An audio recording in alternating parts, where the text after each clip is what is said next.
Localism is pretty tough around here. A local dad called me a Nazbo behind me, and I kind of just sat there and took it. Didn't really say anything, but it was pretty harsh. Yeah, I guess localism's kind of everywhere. Just like when you're not from somewhere, the people who grew up surfing there their whole lives tend to get a little standoffish.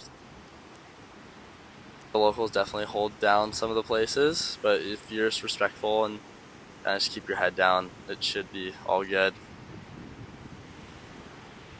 You know, it can be a very inhospitable set of breaks.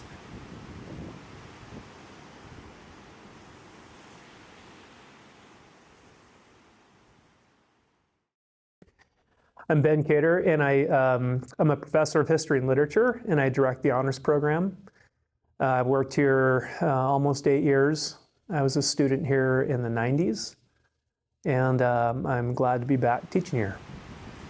What localism is this state of mind and a behavior that is very possessive of a particular locale. It does provide some kind of organization and order in the water. It didn't fall from the heavens, and people didn't set out to create like localism. It emerged spontaneously in response to what many considered to be the overcrowding of surf spots that had always been sort of surfed minimally by the same people that people grew up with in a location. You're here for 4 years, 5 years, 6 years, or whatever, and then you'll probably move away. That seems to be short term. And one of the things that is vital, perhaps the most important thing to becoming a local, is having a long-term commitment to a place. That's sort of like the definitive criteria. If you really pretend to have that much sort of control over your board and as a result over the wave riding experience, it's very easy to be possessive about the wave, and so you begin to commodify it. So there's like a commodification sort of process that's taken the place in which you become very acquisitive and possessive of the wave because you can control and manipulate it any way you want. And I just think that's a very dangerous attitude.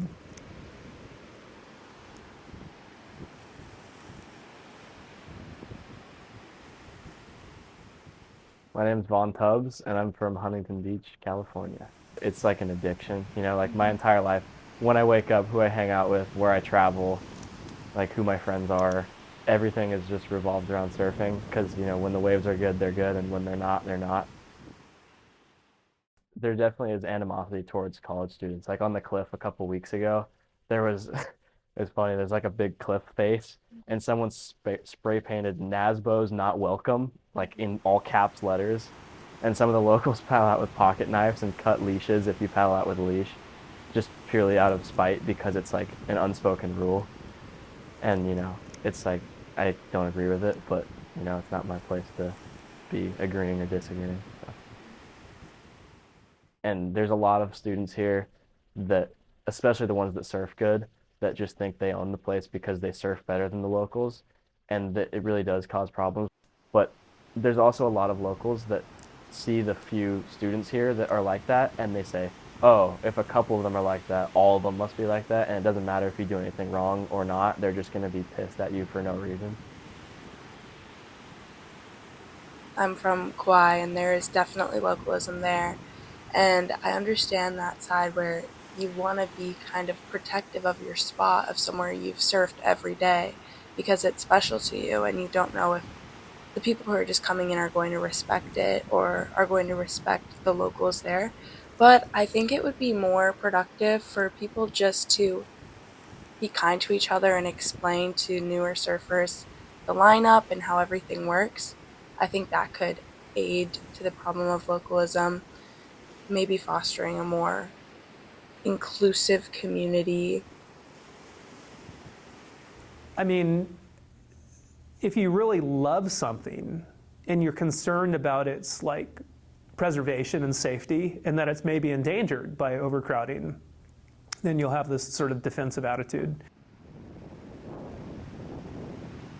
To think that you can somehow commodify like something as grand as the sea, it's not mine and it's not yours. It's God's, you know, and we're to interact with it in stewardship and praise.